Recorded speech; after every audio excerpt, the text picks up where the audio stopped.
Brooke Weber, and this is the assignment on private placement, due diligence, term sheets, and the regulations regarding all three. As mentioned, this will include a section on private placement memorandum, one on term sheets, and lastly on due diligence. To begin, a private placement memorandum is a means to help a buyer make an informed decision. It provides them with enough information while still encouraging them to do due diligence in the future. This includes common features, including information about the seller, the investment, and any disclosures required for the sale.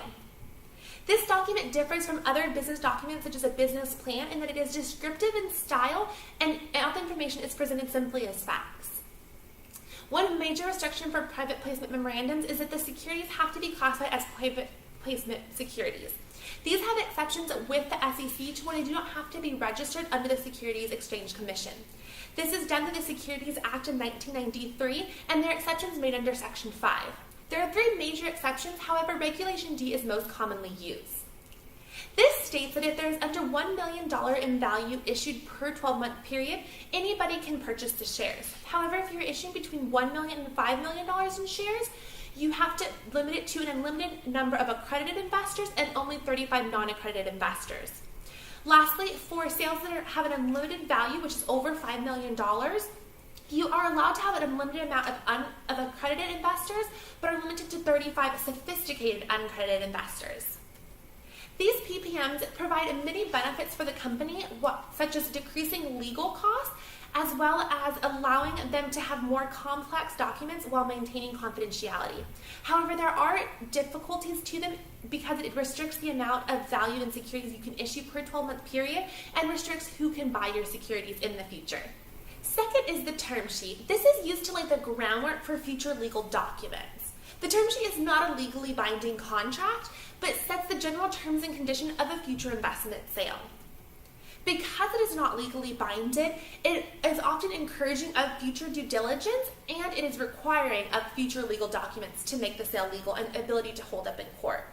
However, despite them not being legally bound, they are very useful for companies because they help keep costs low. When negotiating the different terms and conditions versus having to continuously draw up costly legal documents, you can use term sheets to reach a general agreement before you go through that process with legal documents. Additionally, they can have legal restrictions such as a confidentiality clause or a no-shop provision. For term sheets, there are common factors that are involved in all of them, such as information about both buying parties, information about the security, the price, form of payment, and typically a timeline of which the timesheet must be responded to before we can move forward.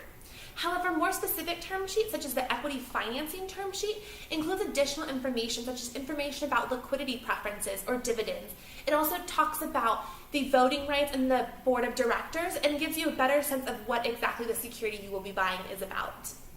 Lastly is due diligence. This is the care that a reasonable person would take before entering into a financial transaction with another party. This has two different roles, one being the buyer's role, which is to confirm all the information they have been provided is factual, as well as reviewing all financial documents for the company. The seller's role is to ensure that the buyer has the financial means to execute the transaction, as well as looking for any elements that could hinder this transaction being successful. Due diligence is considered under the Securities Act of 1933 and requires that all dealers and brokers release all information relevant to the transaction to the potential buying party. If they do not do so, they could be held legally liable in court. One problem with that is that they could be held legally liable for information that they did not find or was not made available to them during their investigation.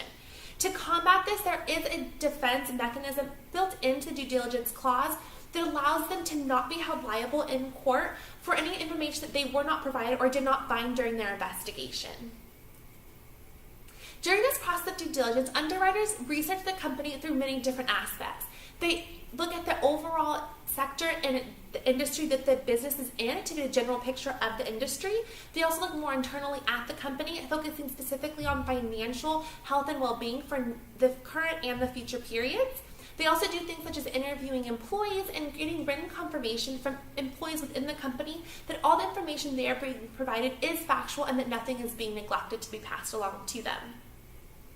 Because there are so many different aspects of due diligence that need to be done when looking at a financial transaction, they are further broken down into different subsections. Such examples are administration, financial, asset, human resource, environmental, tax, intellectual property, legal, and consumer due diligence. All of these further investigate a small subsection of due diligence to give an overall picture of the company. In conclusion, you can see that all 3 of these documents really tie back to the concept of due diligence. PPMs provide the general information and are legally binding, but encourage the buyer to do further due diligence. Term sheets are not legally binding and therefore do require legal documents, which again encourage the potential buyer to do their due diligence. And due diligence comes together and is the process of investigating a company to know all information necessary to make a smart financial decision when looking at buying a transaction. Thank you.